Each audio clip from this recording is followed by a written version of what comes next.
Hello and welcome to exam brainiac. मेरा नाम हर्ष है और मैं आज आपके लिए कुछ नया लेकर आया हूँ।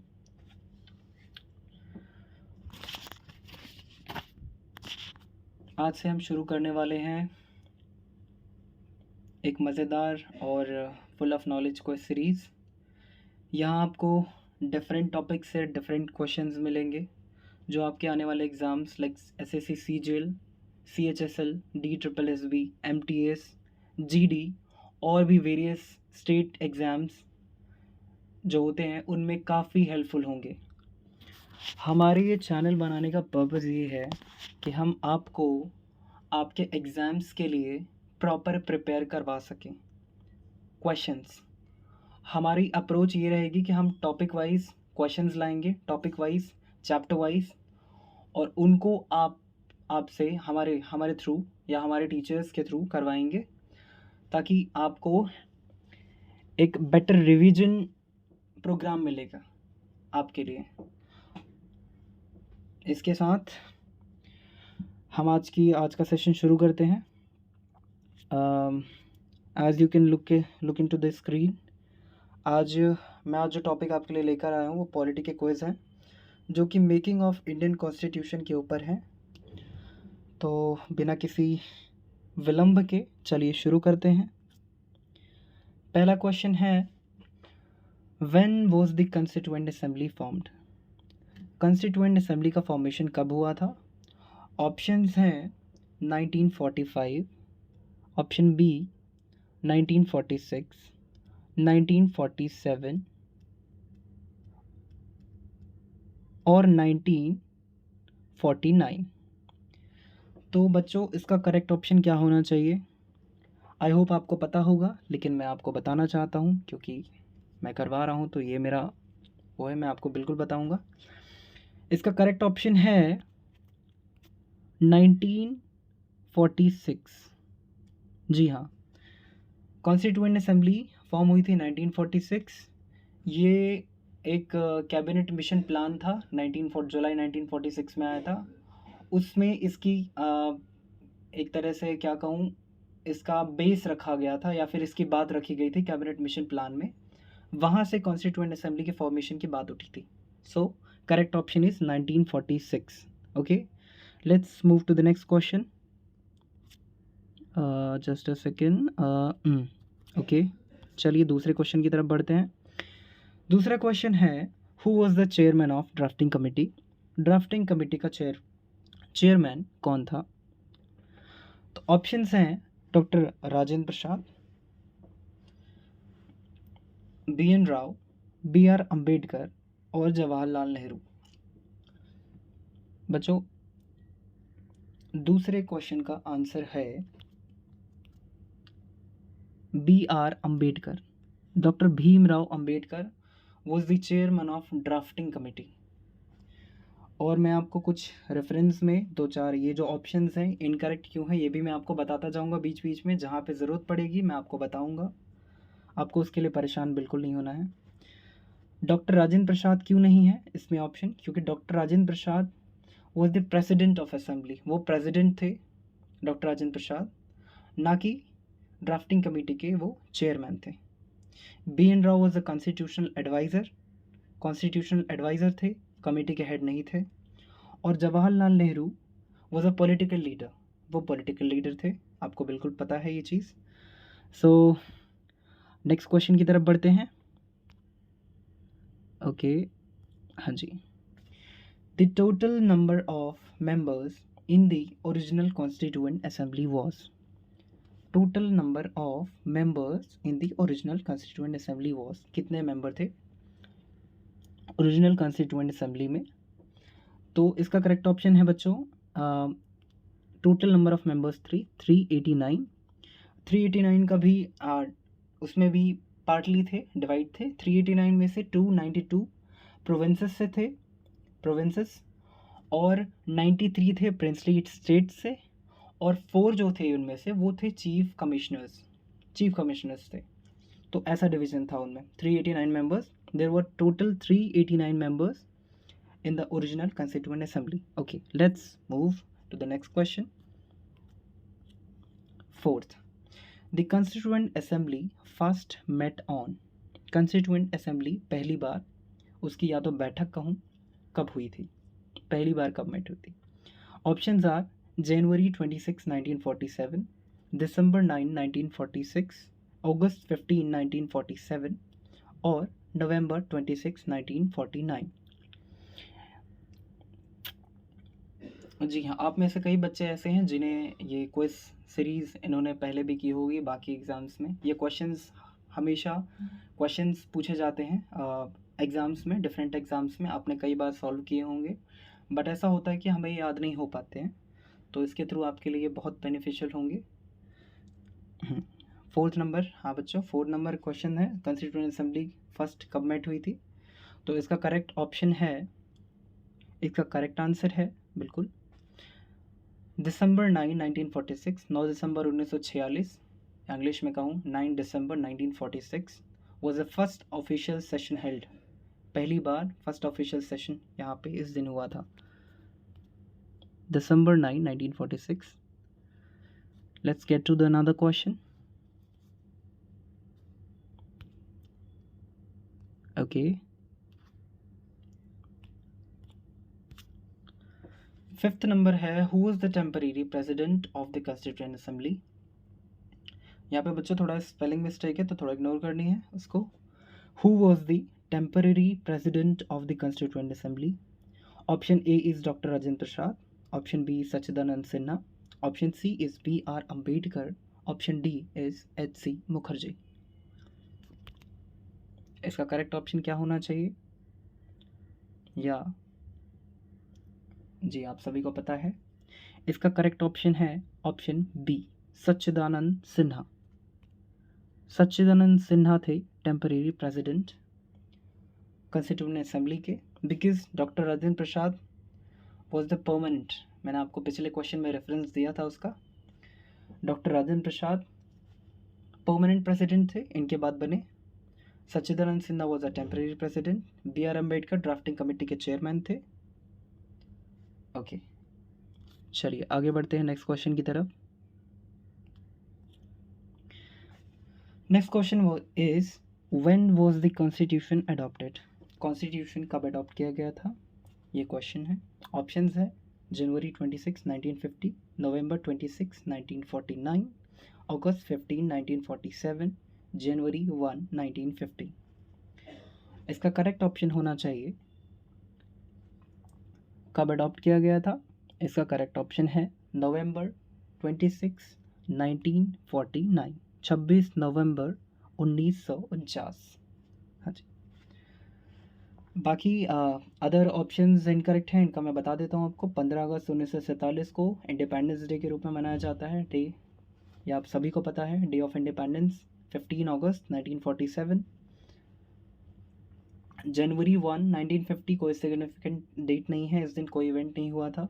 ओके, एंड नवंबर जनवरी 26, 1950, इस दिन हमारा जो कॉन्स्टिट्यूशन था वो it came into force, I should say, मुझे उतना है ना, it came into force not adopt, मतलब वो अडॉप्ट होने के बाद। जी ओके, नेक्स्ट क्वेश्चन की तरफ बढ़ते हैं। अगला सवाल 7 नंबर है, the constitution came into effect on. Question same है बट डिफरेंट तरीके से है। The constitution came into effect on, किस दिन? इसका करेक्ट ऑप्शन क्या होना चाहिए? इसका करेक्ट ऑप्शन है, अभी हमने पिछले क्वेश्चन में देखा था, अडॉप्ट जो ऑप्शन था कि उस दिन हमारा जो, ये मैं आपको दिखा देता हूँ, ये प्रीवियस क्वेश्चन था, ये देखिए इस पे हमने बात की थी कि 26 जनवरी 1950 को ये केम इनटू फोर्स, अडॉप्ट नहीं हुआ था उस दिन, डेट ये बन के तैयार हुआ था। ओके जी, लागू होना जिसको कहते हैं। तो ये अगला क्वेश्चन है कि the constitution came into effect on 26 January 1950, 26 January 1950 is the correct answer. Let's move to the next question. अगला क्वेश्चन है which plan propose the creation of constituent assembly, कौन से प्लान के थ्रू या कौन से प्लान में कॉन्स्टिट्यूएंट असेंबली का जो प्रस्ताव या ये कहूँ प्लान रखा गया था, प्रपोज किया गया था, कौन से प्लान के थ्रू। मैंने आपको पिछले क्वेश्चंस में रेफरेंस दिया था उसका, you must be knowing this. इसका करेक्ट आंसर है it was cabinet mission plan, cabinet mission plan 1946, cabinet mission plan जुलाई 1946। इसमें कॉन्स्टिट्यूएंट असेंबली का प्लान प्रपोज किया गया था। ओके, नेक्स्ट क्वेश्चन की तरफ बढ़ते हैं। 9 नंबर है who was the constitutional adviser to the assembly, constitutional adviser कौन थे कॉन्स्टिट्यूएंट असेंबली के लिए। इसका करेक्ट आंसर है it was B N Rau, B N Rau थे, B N Rau constitutional adviser थे कॉन्स्टिट्यूएंट असेंबली के लिए। ओके, आगे बढ़ते हैं। नेक्स्ट क्वेश्चन है how many women members were members of constituent assembly, कितनी वेमेन मेंबर, कितनी महिला मेंबर्स थी कॉन्स्टिट्यूएंट असेंबली में।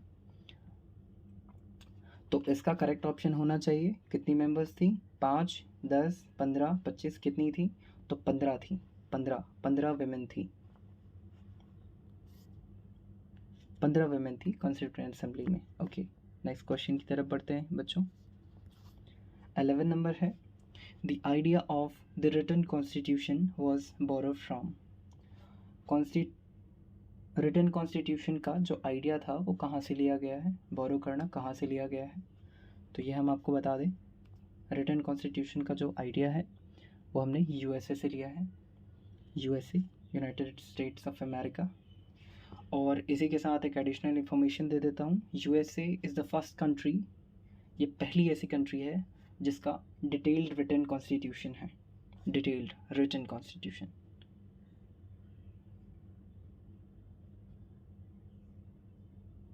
यूके का अनरिटन है, अनरिटन कॉन्स्टिट्यूशन है यूके का। ओके, अगले क्वेश्चन की तरफ बढ़ते हैं। ये मैं आपको पीडीएफ में मार्क करके मैं आंसर्स बता रहा हूँ, और जब मैं आपको ये पीडीएफ प्रोवाइड करवाऊँगा, बच्चे अगर मांगेंगे पीडीएफ तो मैं इनको मार्क करके क्वेश्चन के आंसर प्रॉपर वैसे प्रोवाइड करवा दूँगा। ये मेरे रेफरेंस के लिए मैं यूज़ कर रहा हूँ, सो आगे मैं आपको इसको दे दूँगा बिल्कुल। अब अगले क्वेश्चन की तरफ बढ़ते हैं इसी के साथ। Next question is the idea of the parliamentary system was taken from, same ऐसा ही क्वेश्चन है जैसा पिछला था कि पार्लियामेंट्री सिस्टम का जो आइडिया है वो कहाँ से लिया गया है। अभी हमने देखा रिटन कॉन्स्टिट्यूशन का आइडिया कहाँ से लिया गया था, अब देखना है पार्लियामेंट्री सिस्टम का आइडिया कहाँ से लिया गया था। इसका करेक्ट ऑप्शन है, करेक्ट आंसर मैं आपको बता देता हूँ, इसका करेक्ट आंसर है UK, United kingdom.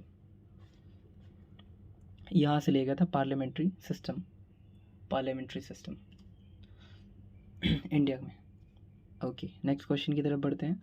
13 number, 13 is which member moved the objective resolution in the assembly, sorry, which member moved the objective resolution in the assembly, किस व्यक्ति ने, किस मेंबर ने ऑब्जेक्टिव रेजोल्यूशन मूव किया था असेंबली में। Options are B R Ambedkar, Sardar Patel, Jawaharlal Nehru, doctor Rajendra Prasad. इनके correct option हैं, आपको बिल्कुल ये पता है या पता होगा, नहीं पता है तो मैं आपको बता देता हूँ। इसके करेक्ट आंसर है इट वाज जवाहरलाल नेहरू, जवाहरलाल नेहरू, चाचा नेहरू जी ने इंट्रोड्यूस किया था ऑब्जेक्टिव रेजोल्यूशन। कब किया था, डेट के साथ, डेट थी 13 दिसंबर 1946। ठीक है बच्चों, 13 दिसंबर 1946 को नेहरू जी ने ऑब्जेक्टिव रेजोल्यूशन का प्रस्ताव रखा था असेंबली में। चलिए नेक्स्ट क्वेश्चन की तरफ बढ़ते हैं। 14 क्वेश्चन सेम ऑब्जेक्टिव रेजोल्यूशन के ऊपर है, बट इसमें पूछा गया है कब पास किया गया था, वॉज पास्ड ऑन। तो objective resolution was passed on, date पूछी गई है। ऑप्शंस हैं जनवरी 22, 1947, अगस्त 15, 1947, जनवरी 26, 1950 या नवंबर 26, 1949। ऑब्जेक्टिव रेजोल्यूशन कब पास किया गया था? इसका करेक्ट आंसर है 22 जनवरी 1947। 22 जनवरी 1947 को ऑब्जेक्टिव रेजोल्यूशन पास किया गया था। इंट्रोड्यूस कब हुआ था? 13 दिसंबर को इंट्रोड्यूस हुआ था, 13 दिसंबर 1946 को। और पास कब किया गया था? जनवरी 22, 1947 में। ठीक है, ओके। नेक्स्ट क्वेश्चन की तरफ बढ़ते हैं। 15 नंबर का क्वेश्चन है, who was the first speaker of Lok Sabha after independence? Question है, who was the first speaker, पहला स्पीकर कौन था of Lok Sabha after independence, independence के बाद फर्स्ट स्पीकर कौन थे? ऑप्शन है GV Mavalankar ji, H C. Mukherjee, B N. Rau या डॉक्टर राजेंद्र प्रसाद। तो इसका करेक्ट ऑप्शन होगा बच्चों जीवी मावलंकर। जीवी मावलंकर जी थे, फर्स्ट स्पीकर थे लोकसभा के आफ्टर इंडिपेंडेंस।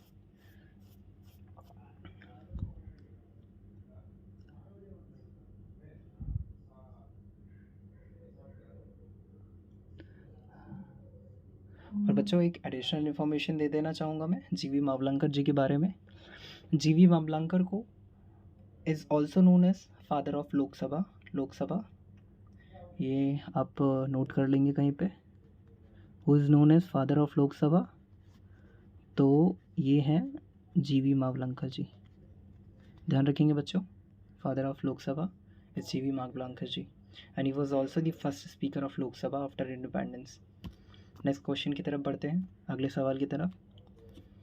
16 नंबर है, क्वेश्चन है, the constituent assembly became the provisional parliament on which date? Date पूछी गई है। Constituent assembly became the provisional parliament,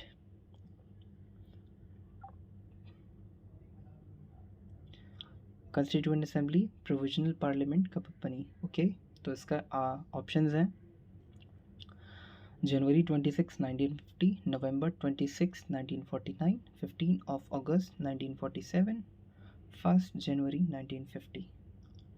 option है, इसका करेक्ट आंसर है अगस्त 15, 1947, अगस्त 15, 1947, अगस्त 15, 1947 is the correct option. After independence, it acted as a parliament. Okay, independence के बाद Constituent Assembly became the provisional parliament. Independence के बाद, after independence, it acted as a parliament. Okay, yeah. Next question. Let's 17 number है बच्चों. How many sessions were held by Constituent Assembly? Constituent Assembly में कितने sessions हुए थे? How many sessions were held by constituent assembly? कितने? Options हैं 8, 9, 10 या 11। इसका करेक्ट ऑप्शन होगा, मैं आपको बता देता हूँ, इसका करेक्ट ऑप्शन है 11। 11 session were held by the constituent assembly over 2 years, 2 सालों में। Okay, 11 session over 2 years. Okay, next question की तरफ पढ़ते हैं। 18 number one is who was elected as permanent president of Constituent Assembly? ये बच्चों मैंने आपको इस क्वेश्चन का रेफरेंस पहले दिया था, इसमें ध्यान से पढ़िए। पूछा गया है who was elected as a permanent president of Constituent Assembly. Permanent, remember temporary was Sachidanand Sinha. I told you earlier, temporary was Sachidanand Sinha, and here it is asked about permanent president of Constituent Assembly. Options are H.C. Mukherjee, Jawaharlal Nehru, Dr. Rajendra Prasad या B.R. Ambedkar. आपको नाम पढ़ते ही समझ में आ गया होगा. The correct answer for this question is Dr. Rajendra Prasad. Dr. Rajendra Prasad was the permanent president. Okay, elected as permanent president. उनको elect किया गया after temporary leadership by Sachchidanand Sinha. Sachchidanand Sinha ji temporary president थे, उनके बाद राजेंद्र प्रसाद जी को परमानेंट प्रेसिडेंट बना दिया गया. ओके, नेक्स्ट क्वेश्चन की तरफ पढ़ते हैं. 19 नंबर क्वेश्चन है, the Indian constitution is the dash in the world. Indian constitution, भारतीय संविधान, is the dash in the world. Dash, dash में कुछ फिल करना है। Options are shortest, smallest, longest या ओल्डेस्ट। बच्चों आप आंसर देने की कोशिश करेंगे कमेंट्स के थ्रू। आप अपनी प्रोग्रेस को खुद चेक करते रहिए बीच बीच में, ऐसा कुछ भी नहीं कि मैं यहाँ पे करवा रहा हूँ, है ना। आप अपनी प्रोग्रेस को खुद करते रहें, आप आंसर देते रहें मन में, अगर आपको पता है अपने प्रोग्रेस आप और अच्छे से बढ़ाते रहें। ऐसे ही आज ये इसका है, और भी क्वेश्चंस होंगे इससे रिलेटेड टॉपिक से। फिर मैं हर टॉपिक के अलग अलग क्वेश्चंस लाऊंगा एवरीडे। हमारी वीडियो डलेगी हमारे चैनल पे, और जो कि आपके लिए बहुत बेनिफिशियल होगी। आप हमारे साथ बने रहेंगे। ओके, तो इस क्वेश्चन को देखते हैं यहाँ पे। The Indian constitution is the dash in the world. इसका आंसर, करेक्ट आंसर है, is the longest. Indian constitution सबसे बड़ा लॉन्गेस्ट कॉन्स्टिट्यूशन है वर्ल्ड का। लॉन्गेस्ट क्यों कहा जाता है? लॉन्गेस्ट इसलिए कहा जाता है क्योंकि it has with 448 articles at adoption. जब एडॉप्ट किया गया था तब 448 आर्टिकल्स थे। ओके, 448 आर्टिकल्स हैं, लॉन्गेस्ट है इसलिए लॉन्गेस्ट माना जाता है। ओके, चलिए अगले सवाल की तरफ बढ़ते हैं। अगला सवाल है, the preamble of the Indian constitution was inspired by. पूछा गया है preamble, preamble of the Indian constitution was inspired by. Preamble को हिंदी में प्रस्तावना भी कहते हैं। Preamble is a additional detailing of the constitution. Detailing है कुछ उसमें, है ना, वो ही कॉन्स्टिट्यूशन एक तरह से ऐसे समझ सकते हैं हम। प्रीएम्बल, तो उसके बारे में पूछा गया, the preamble of Indian constitution was inspired by. कहाँ से लिया गया है? ओके, तो इसके ऑप्शंस हैं Irish constitution, Canadian constitution, American constitution या French constitution. So preamble of the Indian constitution inspired by American constitution. हमने ये अमेरिका से inspired preamble. Okay, American constitution. We the people of India, preamble के पहली line है, first line is we the people of India and ideals like liberty, equality. ये चीज़ें हमने America से ली है। Okay, preamble. नेक्स्ट सवाल की तरफ बढ़ते हैं। Next is the concept of republic in the constitution was. Question है कि रिपब्लिक, दैट मीन्स गणतंत्र in Hindi, republic, the concept of republic in the constitution was, या इसका मतलब क्या होता है? The constitution, the concept of republic in the constitution means. इसको ऐसा समझ सकते हैं, इसका मतलब पूछा गया है मीन्स, वॉज या मीन्स। ओके, तो इसका क्या मतलब होता है? रूल बाय अरिस्टोक्रेट्स या no hereditary ruler, rule by king या रूल बाय मिलिट्री, ये ऑप्शंस हैं। तो concept of republic in the constitution means, इसका मतलब होता है नो हेरिडिटरी रूलर। इसका मतलब head of state is elected. कोई हेरिडिटरी रूलर नहीं होगा, मतलब हेड ऑफ द, जो हेड होगा यहाँ का स्टेट का, उसे इलेक्ट किया जाएगा। Republic, that is republic. Okay, rule by king, you know rule by king क्या होता है, rule by military, you know. So correct option is no hereditary ruler. इसका मतलब ये होता है, रिपब्लिक का मतलब कि कोई हेरिडिटरी रूलर नहीं होगा, हेड होगा, जो हेड होगा वो इलेक्ट होगा। ओके, ठीक है। नेक्स्ट क्वेश्चन, अगला सवाल है, the Indian constitution was hand written in. यहाँ पे पूछा गया किस लैंग्वेज में लिखा गया इंडियन कॉन्स्टिट्यूशन, किस लैंग्वेज में लिखा गया था।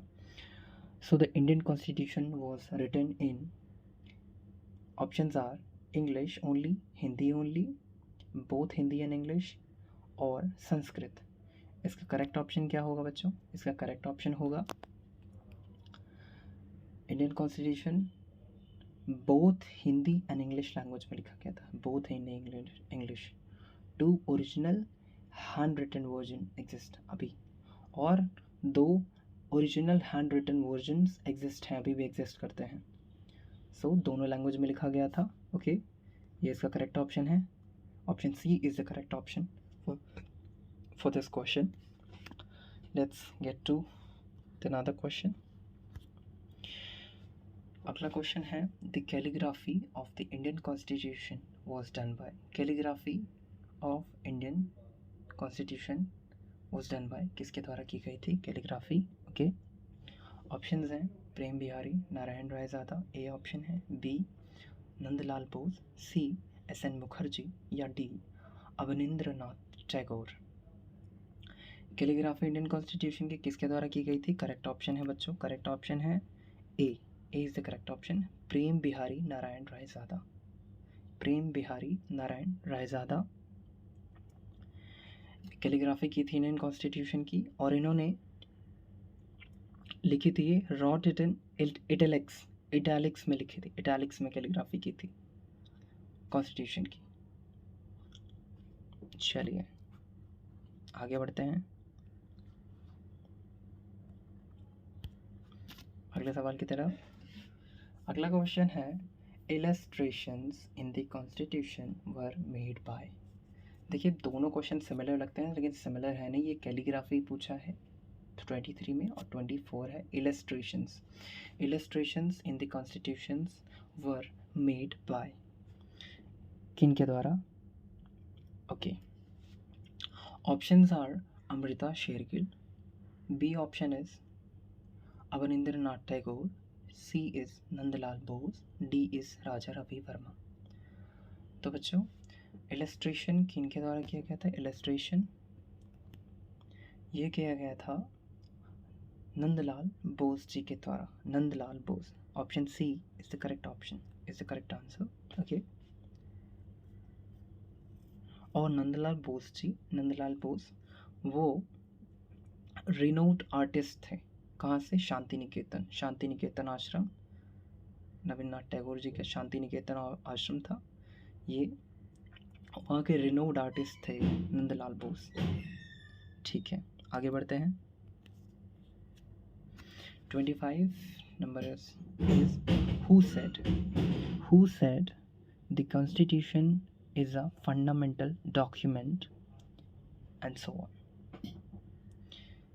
किसने कहा था कि संविधान is a fundamental document and dash?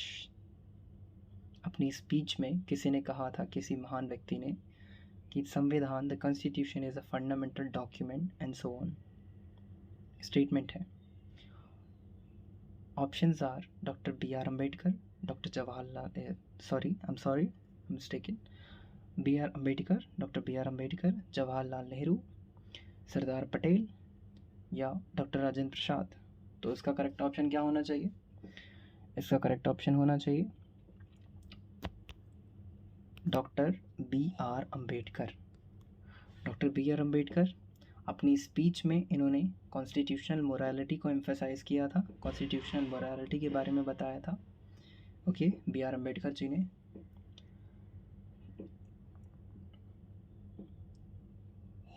बाकी लोगों ने भी अपनी स्पीच दी थी, अदर इम्पोर्टेंट स्पीच दी थी, बट ये कोट बाकी लोगों ने नहीं दिया था। This quote was given by B R Ambedkar, doctor B R Ambedkar. Okay, चलिए आगे बढ़ते हैं।